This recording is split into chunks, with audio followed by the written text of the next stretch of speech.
Hi, Puppet here. Spokes puppet for help me write a book.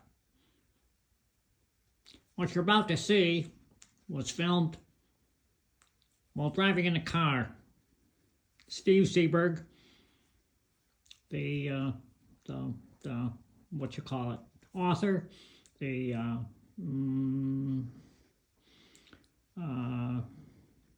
artist, philosopher,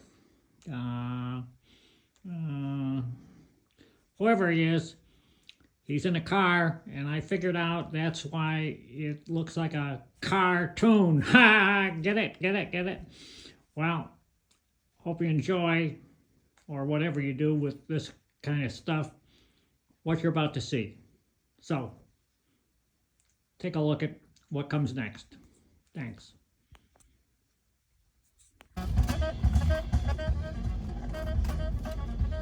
All right, here we are on my way home from the artist date. Who'd have thunk? But here I am, post-date, or I guess finishing my date. The journey home is as much part of the date as the date itself. So, what happened? What did I do? Well, I guess, simply put, I took the ride up here to Ithaca and decided what I was going to do was go to the big library book sale. Turns out that ended 3 days ago, so there were no books to find there. But I did go to the Odyssey bookstore, and rather than just said I'm just browsing, I engaged in a conversation with the clerk. Turns out her name was Willow, and as Willow started, she was superseded by the owner of the store, whose name I didn't get, and the owner made some very interesting recommendations, assisted by Willow. So I wound up, after doing a bunch of browsing, coming home with a few novels that are probably outside my bailiwick, as you call it, or could call it, my areas of expertise, my normal fare, and I bet they'll be quite interesting. I'm looking forward to delving into them, and hopefully they'll provide me some food for thought, entertainment, and so forth. From there, I went to the state-of-the-art gallery, where there was on exhibition 2 landscape artists, both of which were quite competent and quite interesting in what they had to present. And fortunately for me, I also provoked a conversation with the member of the cooperative gallery who was gallery sitting for the day. Her name is Patty. I've got her card, so I've got a last name for her as well. And we got into a nice discussion about art, and got to see some of her art and have a conversation with her about what she's doing now. Turns out she's quite highly engaged in making posters to take to protests and to be present at the protests. And I certainly salute her for her efforts. After visiting with her, I made a couple of stops, ever on the lookout for an appropriate hat for this old head, and didn't find anything that quite called to me, but stopped into one of the little gift shops along on the Commons in Ithaca, and wound up having a nice conversation with a gentleman by the name of Mason, who I know has a 4-year-old daughter who he occasionally will skip with. But with Mason, with the bookstore owner and one of the clerks, and certainly with Patty, I had a discussion about my book, and they were all, I think, interested in the subject matter and the title, Playing the Human Instrument, and then the subtitle, Re-enchanting the Life You Already Own, I think added to their interest. And I think as well I gave a pretty good picture of the purview as that chunk of the world that always accompanies our awareness. It is kind of a simplified version of phenomenology. It's what presents itself to us just as we are, whenever we're awake and aware. And purview, I think, is the adequate word, because it is that part which is, at least to a certain extent, under our control. But the purview is directly impacted by the purview of others, and kind of more profoundly the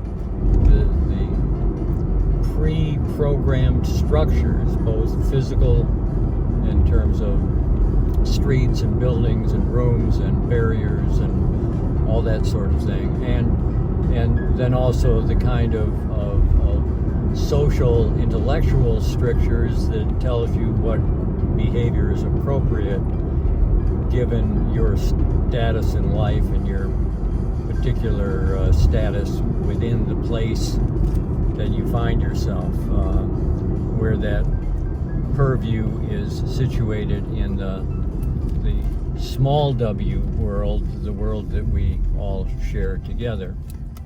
So after those, those three separate conversations, I had the conversation with the bookstore owner and her employee, who was very kind as well, and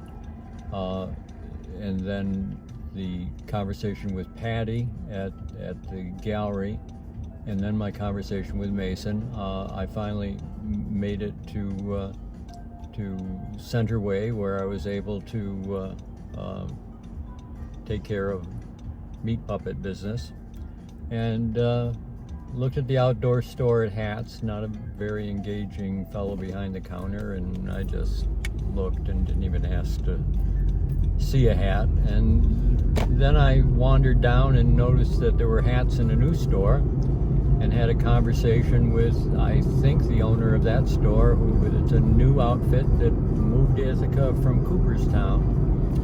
And in addition to having quite a variety of hats, Pendleton, and then another brand that they're phasing out, they're getting rid of. I don't remember the name of it. It has something to do with the gold rush, though, as I recall. But didn't buy a hat, but learned that the back of the store has a wide selection of board games and tabletop games, and the store is also a venue where people can play the games, and it's interesting place. I took his card, and then I got back to my car 9 minutes ahead of my 2-hour time limit on the parking lot, for which I had ample quarters. And on the way out, stopped at Gimme for some coffee and a scone to accompany me on my ride back to Ithaca.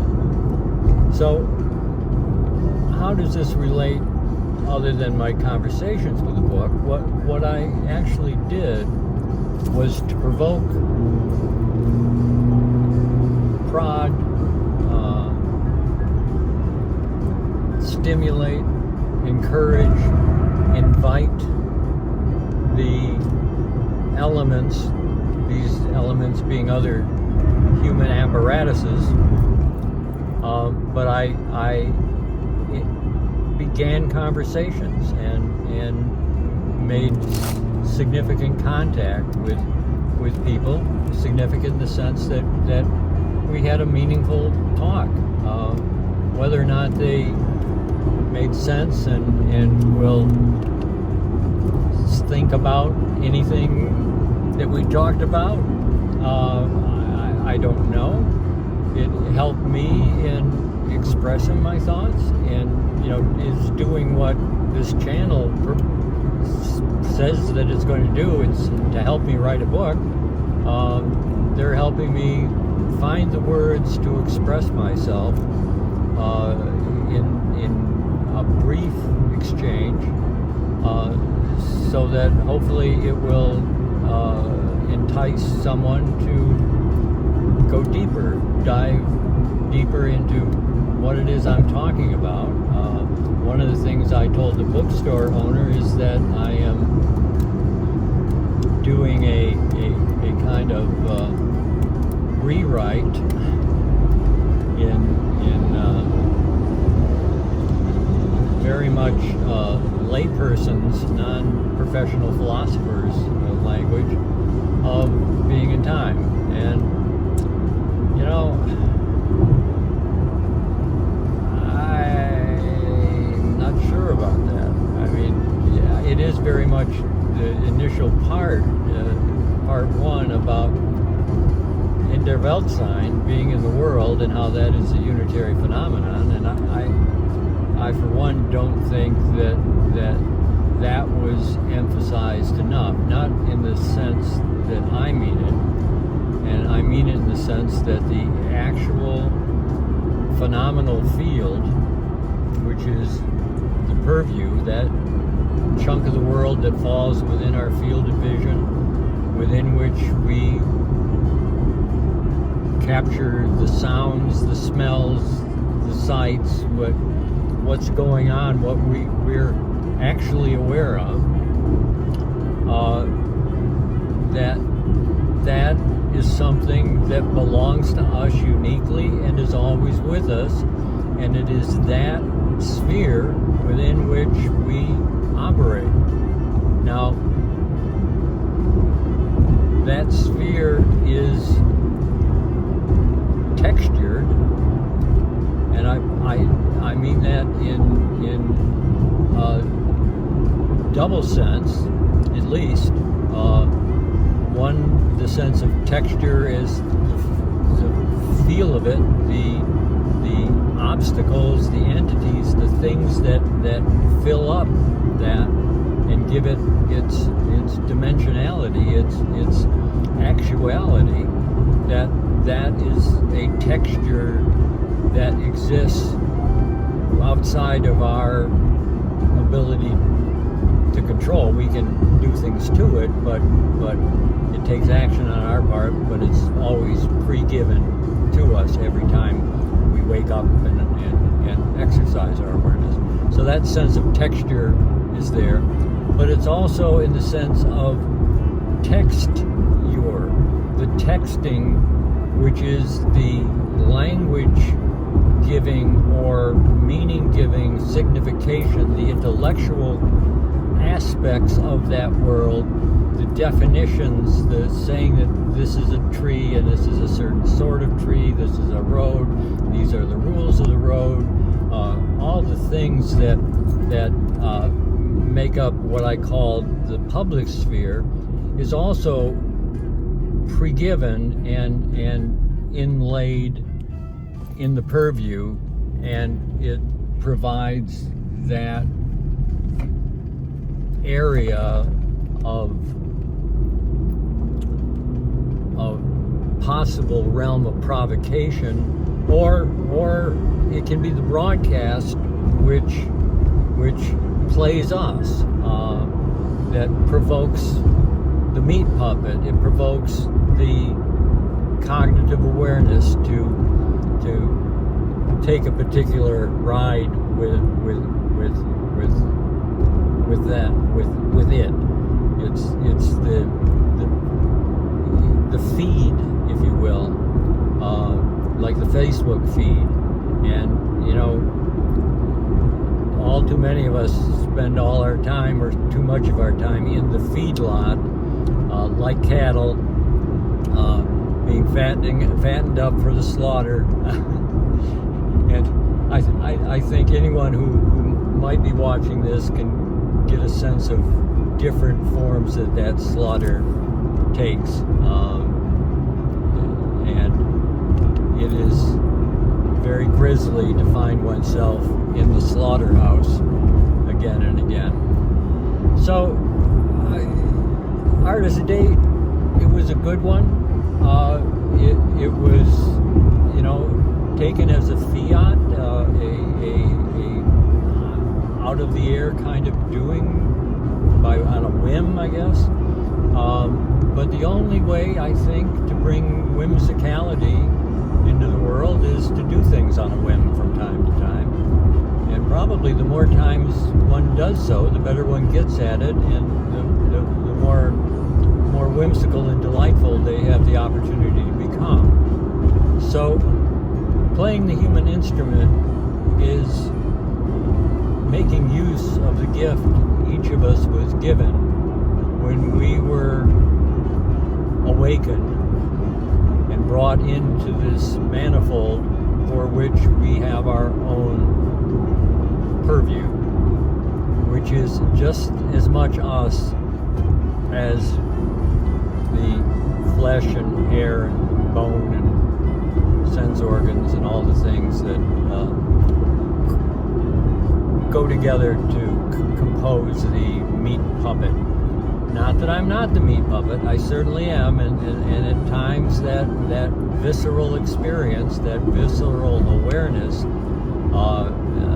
shouts loud and clear, tend to me, do my bidding, but and that needs to be heeded, but the cognitive does not need to be fed from the feedlot.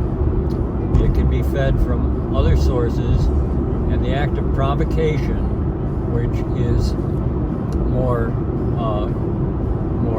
pleasantly put as the act of invitation, to invite, which is what I think I did. I invited each of those folks into a conversation with me, and did so with a sense of welcome. And so those two verbs, inviting and welcoming, to invite and to welcome, are two of the active principles in playing the human instrument. So I think with that, I will turn off this video and give you back to your lives. So thanks for spending time with me, and see you again in the near future.